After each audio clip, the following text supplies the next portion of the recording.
After making Disney's live-action Aladdin, Guy Ritchie needed a testosterone fix, and so we get The Gentleman.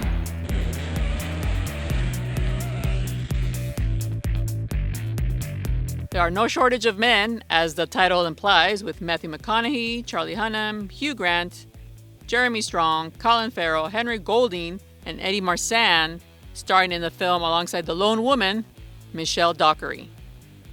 In the action comedy, Matthew McConaughey plays drug lord Mickey Pearson, who made his fortune there in London as an American selling weed.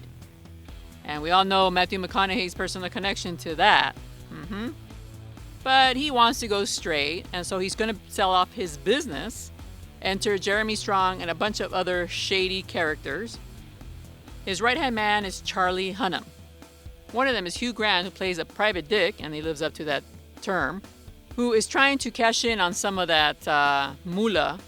And the story is being told through his words, but he's not always the reliable storyteller. And Hugh Grant was the scene stealer. He was hilarious. He was actually the comedy relief throughout the whole movie, especially during the really violent scenes. And just his take on this character was really enjoyable to watch. And we've never seen Hugh Grant this way. A few of us were talking afterwards that we were surprised this movie wasn't released before the award nominations came out, because I think he probably would have garnered some award nominations for this role, because we've never seen him quite like this, playing this shady... Well, he's played shady characters, but not kind of very lowbrow characters, which he is in this film. Other standouts are Colin Farrell. He gets back to basics too. He gets to use his own accent. I think he gets to use his accent. I think he's Scottish, right? So maybe not. Everyone's using the Cockney except for Matthew McConaughey, who plays an American. Henry Golding is another standout, where you've come to know him as the likable guy from Crazy Rich Asians and The Christmas Story with Emilia Clarke. I actually don't know what the movie name is. I didn't see it. I heard it was terrible.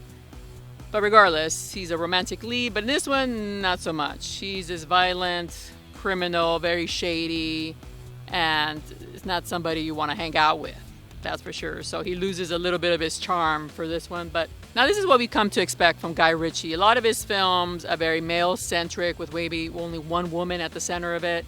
And in this case, Michelle Dockery, she may be the lone woman, but she plays a very, very strong character. She holds her own. And I heard in an interview somewhere that she actually uses her own accent in this one, which is really cool. It's very Cockney. And we are often used to hearing that in the Guy Ritchie films. And so here she's a very tough lady. She's married to Matthew McConaughey, but she doesn't need any rescuing. So that's kind of cool that he created this character who's very, very strong and doesn't need to wait for the man to come save her. So all in all, I was, going into the film, I thought, oh great, one woman to how many men? Like 10 men that surround her. But she was actually a really interesting character.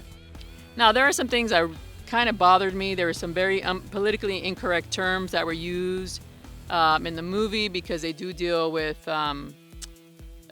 drug lords who are Asian. So they use some terms that I'm not comfortable repeating. So I thought they should have, it fits the character for them to say those words, but it bothered me a little bit. I'm sure the Asian American community or Asians in general might have an issue with that, because it is a derogatory term used in the past. The Gentleman is your typical Guy Ritchie movie. We know he broke out with Lock, Stock, and Two Smoking Barrels, and then we also got some similar films with Snatch starring Brad Pitt in 2000.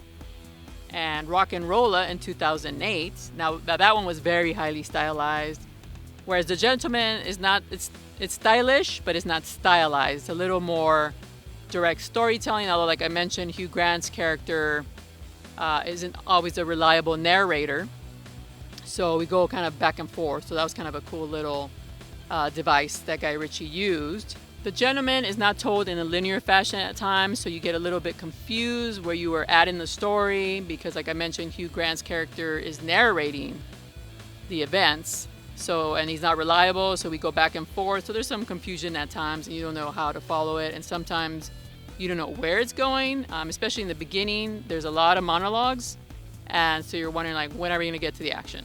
Because like I mentioned, there's a lot of talking. It's very slow, and then maybe 35 minutes in, it picks up. The Gentleman is very, very violent, as we've come to expect from Guy Ritchie movies.